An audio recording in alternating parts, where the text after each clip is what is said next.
সবাইকে আমাদের চ্যানেলের পক্ষ থেকে শুভেচ্ছা জানাচ্ছি। আজকের এই ভিডিওটিতে আলোচনা করব যে প্রাথমিক বিদ্যালয়ে উপবৃত্তি টাকা না পেলে কি করবেন। দেখা যায় অনেকেই প্রাথমিক বিদ্যালয় থেকে উপবৃত্তি পায়, অর্থাৎ বর্তমানে 100% শিক্ষার্থী উপবৃত্তি পেয়ে থাকে, অর্থাৎ যারা রিপিটার তাদের ছাড়া বাকি সবাই উপবৃত্তি পেয়ে থাকে। তো একটি কমন সমস্যা দেখা যাচ্ছে যে অনেকেরই উপবৃত্তি মোবাইলে আসছে না। তো আপনার মোবাইলে যদি উপবৃত্তি না আসে তাহলে আপনি কী করবেন, এ সম্পর্কিত আমাদের আজকের এই ভিডিওটি। তো প্রাথমিক বিদ্যালয়ে উপবৃত্তি টাকা না পেলে বা মোবাইলে না আসলে কি করবেন। তো সমাধান এক, প্রথমে আছে যে প্রথমে আপনাকে স্কুলে যোগাযোগ করতে হবে। ওই স্কুলের প্রধান শিক্ষকের সাথে যোগাযোগ করবেন, যোগাযোগ করলে আশা করি সমস্যার সমাধান হবে। এরপর যদি না হয় তাহলে আপনার মোবাইল নাম্বার ঠিক আছে কিনা সেটা দেখতে হবে। তো মোবাইল নাম্বার হেড স্যারের কাছে একটা শিট আছে, এই শিটে আপনি দেখতে পারবেন আপনার মোবাইল নাম্বার ঠিক আছে কিনা। এরপর দেখেন আরেকটি কথা আছে, একটা শর্ত আছে একটা, যে 2-এর অধিক শিক্ষার্থী আছে কিনা। যদি আপনার অধীনে শিক্ষার্থী 2-এর অধিক, অর্থাৎ 2 জনের অধিক 3 জন বা 4 জন পায় তাকে, তাহলে যে কোনো 2 জন উপবৃত্তি টাকা পাবে। এই বিষয়টা আপনি দেখবেন।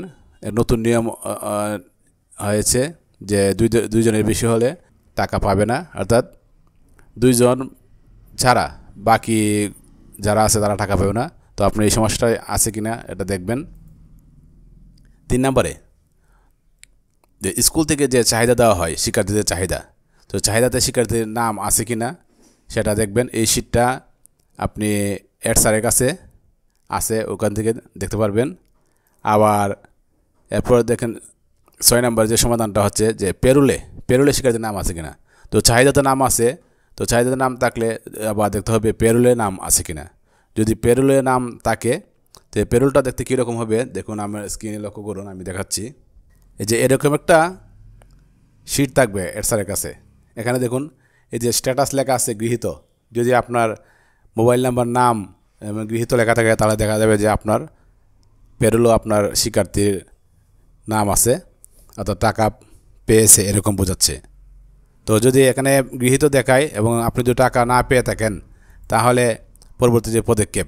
এবার আসি, মানে আপনার উপরে যে সমস্যাগুলো আছে সবগুলো ঠিক আছে, মানে আপনার শিক্ষার্থীর নাম আছে স্কুলে, আবার মোবাইল নাম্বারও ঠিক আছে, আপনার সন্তান 2-এর অধিক নয়, আবার চাহিদাতে নাম আছে, পেরুলও নাম আছে। যদি টাকা না আসে তাহলে কী করবেন, তাহলে সর্বশেষ যে সমাধানটা আমার কাছে আছে সেটা হচ্ছে সব কিছু যদি ঠিক থাকে তাহলে প্রধান শিক্ষকের মাধ্যমে ঊর্ধ্বতন কর্তৃপক্ষকে অবহিত করতে হবে।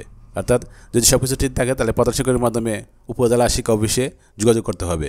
উপজেলা শিক্ষা অফিসে যোগাযোগ করলে উপজেলা শিক্ষা অফিসের কর্মকর্তা বৃন্দ, ওনাদের ঊর্ধ্বতন কর্তৃপক্ষ আছে, ওনাদের সাথে যোগাযোগ করে বা হোয়াটসঅ্যাপ গ্রুপ আছে, গ্রুপের মাধ্যমে আপনার বিষয়টা সমাধান করতে পারবে। আশা করি সবাই বিষয়গুলো বুঝতে পেরেছেন। আর এরকম নতুন নতুন ভিডিও পেতে আমাদের চ্যানেলটিকে সাবস্ক্রাইব করে পাশে থাকা বেল বাটনে ক্লিক করে দেওয়ার অনুরোধ। ধন্যবাদ সবাইকে।